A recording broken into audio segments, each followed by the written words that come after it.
Thank you. What an introduction. Thank you, Ben. Hello, everyone. Thank you all for being here. And thank you to everyone at Real Truth About Health for having me. I'm coming to you live from Los Angeles, California. And I'm excited to talk to you about my favorite subject, which is plants. When I became a registered dietitian, like 16 years ago almost, I didn't realize that my real job title should be Nutrition Myth Debunker, because there are so many myths about nutrition.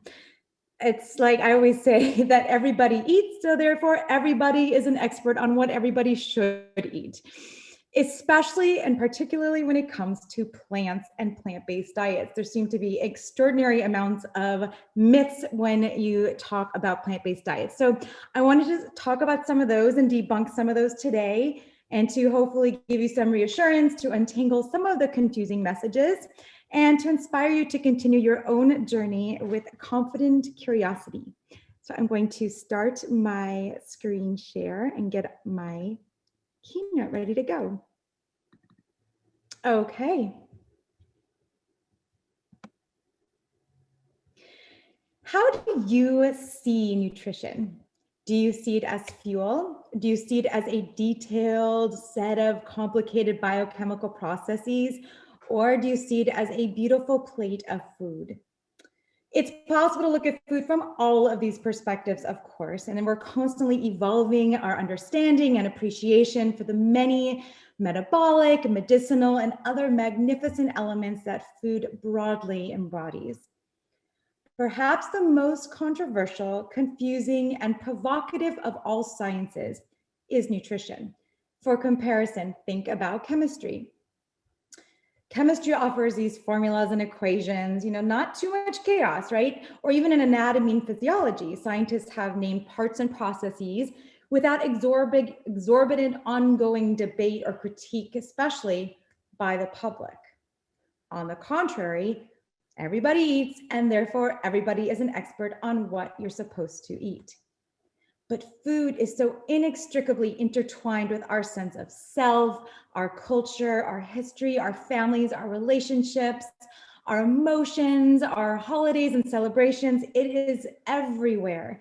Food is so deeply intertwined everywhere in our lives.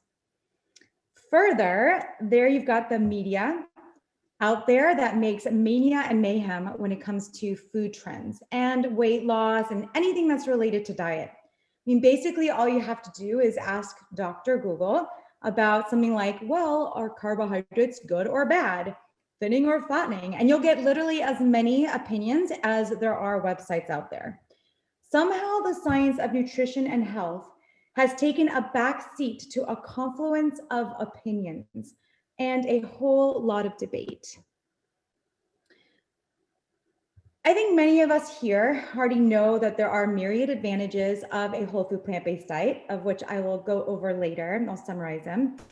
But today I want to deflate a few myths. The famous economist Milton Friedman once quoted an unknown source in a talk he gave on 5 economic myths that a myth is like a mattress, an air mattress. There's nothing in it, but it's wonderfully comfortable, and deflation causes an uncomfortable jolt. So I want to borrow that analogy today, and I hope to give you all a bit of a jolt. Here are the 5 myths I want to discuss. First, I argue that nutrition is not an emergency. Next, I'll talk about how carbohydrate is not a food group. Also, it doesn't matter where you get your protein from. I'm also going to show you that skipping meals does not destroy your metabolism. And finally, I'm going to end with the fact that there is no perfect diet. So let's begin with nutrition. Is nutrition an emergency? According to the World Health Organization in 2015, there were almost 2 billion adults worldwide who were overweight. More than 600 million of these were obese, while 462 million were underweight. In that same year, 42 million children under the age of 5 were overweight or obese, but 156 million were affected by stunting, which is low height for age, and 50 million children were affected by wasting, which is low weight for height. So poor nutrition continues to cause nearly half of deaths in children under 5, while low and middle income countries now witness a simultaneous rise in childhood overweight and obesity, increasing at a rate 30% faster than in richer nations. So they call this the double burden of malnutrition.